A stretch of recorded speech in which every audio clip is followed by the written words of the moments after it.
Hi friends, ఎలా ఉన్నారు? Welcome to Jaya's kitchen. ఈరోజు నేను మామూలు సింపుల్గా ఇంట్లో రోజువారీ చేసుకునేది వంకాయ, ఆలుగడ్డ, టమాటా కూర చేస్తున్నాను. చూడండి, దీనికి కావాల్సిన పదార్థాలు: ఒక 1/2 కిలో ఆలుగడ్డలు, 1/2 కిలో వంకాయలు, 2-3 టమాటాలు, కొంచెం 2 ఉల్లిపాయలు సరిపోతాయండి. మామూలుగా ఉప్పు, పసుపు, కారం, ధనియాల పొడి ఉన్నదే. దీనికి కొంచెం ఏమంటే కొంచెం గ్రేవీలాగా రావాలని కొబ్బరి కొంచెం మిక్సీ పట్టేసి వేసాను. దీన్ని తయారు చేసే విధానం చూడండి. ముందుగా కుక్కర్ పెట్టుకొని నూనె వేసుకొని, కొద్దిగానే నూనె పడుతుంది, నూనె వేసుకొని ఉల్లిపాయలు ఫస్ట్ వేసుకోండి.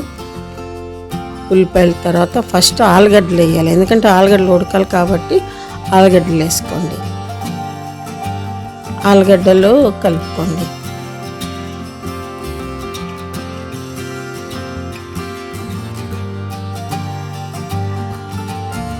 దాంట్లోనే కొంచెం ఉప్పు,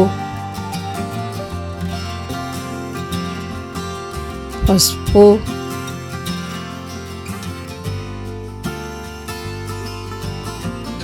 ఫస్ట్ కొంచెం ఆలుగడ్డలు వేగితే టేస్ట్ బాగుంటుంది.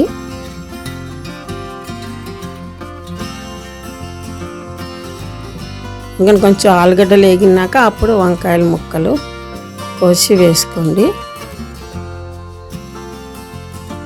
తర్వాత 2 బాగా కలుపుకోండి. మూత పెట్టి ఉడికించండి, ఎందుకంటే కుక్కర్ పెట్టద్దు, కుక్కర్ పెడితే నాశ అయిపోతుంది. ఇప్పుడు కారం వేసుకోండి. కారము, ధనియాల పొడి వేసుకొని బాగా 2 మంచి కలుపుకోండి.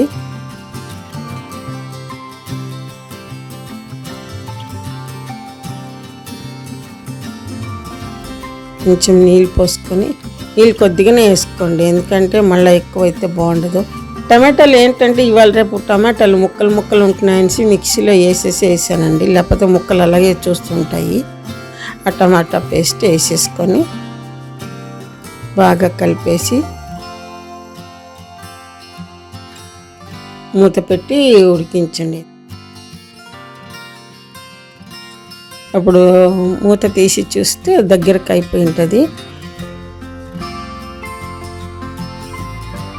అందులో కొంచెం కొబ్బరి పేస్ట్ వేసుకోండి. ఒకవేళ ఉంటే కనుక 2 జీడిపప్పులు కూడా అందులో వేసుకోండి, టేస్ట్ బాగుంటుంది. ఈ పేస్ట్ అందులో వేసుకొని బాగా కలుపుకోండి.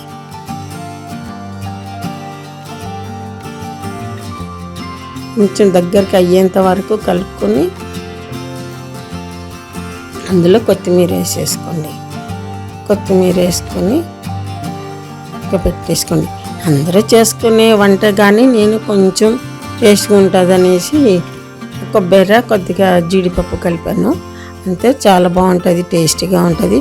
మామూలుగా రసం చేసుకొని ఈ కూర వండుకుంటే సరిపోతుందండి. ఇలాగే నా వంటల్ని చూస్తూ ఉండండి. అన్నీ సింపుల్గా అప్పుడప్పుడు చేసుకున్నట్టుగా ఉంటాయి నా వంటలన్నీ. ఇవన్నీ చూసి మీరు లైక్ చేయండి, షేర్ చేయండి, సబ్స్క్రైబ్ చేసుకోండి. Thank you.